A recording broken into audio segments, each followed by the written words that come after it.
Tala Fou o tala mai Ausetalia le radio Samoa le amatanga o le nei vai aso.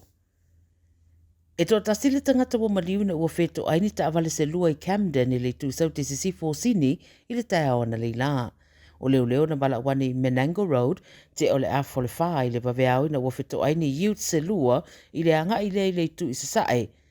O le avita avale o le isi youth na anga i le tu i sisifo le ala tele na mawhaio na anga i ese ma le ta avale pe ta iola na pasese sa i le pito i tua le ta avale le i mawhaio na anga i ese ina ua mū le ta avale mamaliwa i lava.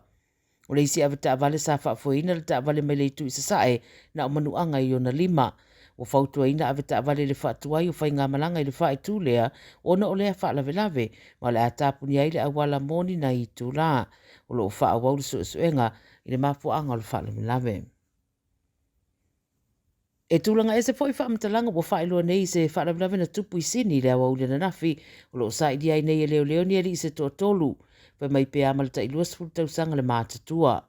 O di putia le 9 News na mawatu se isi adi e luas fultausanga wha amadua ria mai se fale i Carlisle Avenue Bidwell ma ave atua i loa i le fale mai i Westmead. O mōri mauna o lātou whaamatala o Tala Fou e toa tolu e peona tā ua sau lātou ta whanaina le Tala Fou lea. Whai mai o nisi o pulu whana mai le whaalawalawe sa maua i le awala e savali i tua ane tonu o le Bidwell Square o lo tā aloai ni tamaiti. Mai taltonuina o le na afia na mamoe anga i le whale o sitasi o na wō e la tāne ma wala awa i loa mō se fesosoani. O lo whanga soropea le sue ngā leo leo le nei whaalawalawe. Ua maua le lei ata le CCTV le teimi na oso whai ai ma whanaina se tangata i melepone. O le lipote le 7 News o ua whaamatalai o le ua maliu o Gavin Capable Preston sa i tutonu se whale einga i Kayla Village Patasi ma Abbas Magni ai tawhana ai e ni ali se to alua o fuuli ma sosola e se ta vale.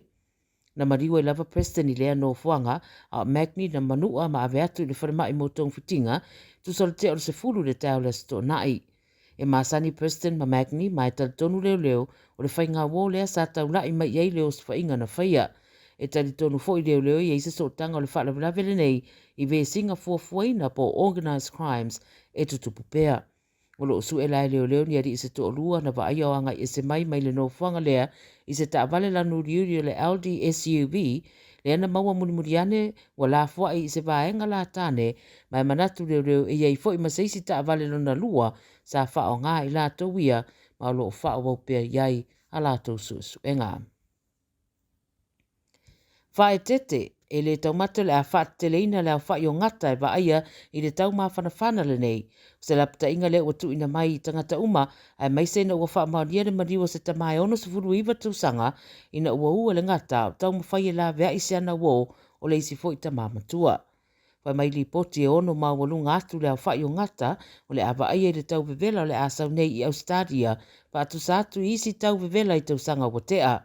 O le so o wha maonia mai eile maliu o le ata mai North Queensland a tau mawhai la vea isi ana wō mai le ngata lea a o eile tu i sauta makei mō se sauninga na whai ai.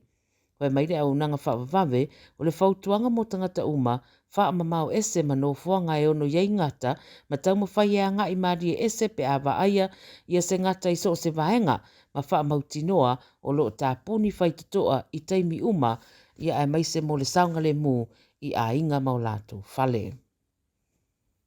Ma le tala mulimuli, ua manu malo Novak Djokovic i le US Open ta alonga tenisi sa wha ngā solo ma ua ato aile lona luas fulfale o Grand Slam o le wha ilonga le US Open. Whai maile au wha asaralau ua toe tupu fo i Djokovic i New Yorka ina ua whaia ina aile li i mai Serbia o Medvedev. Ma alosi tau mwhaiane li i Serbia lea peitai e le tu mama ina fo i Djokovic ma wha tuma wina i lolo na whinau mō le manu malo ia lea fo i la ua toe wha manu iai nai i le tausanga nei lua awhi luas furumare tolu. Tala ia radio Samoa mai Ausetalia i le amatang fo i o le nei mai aso.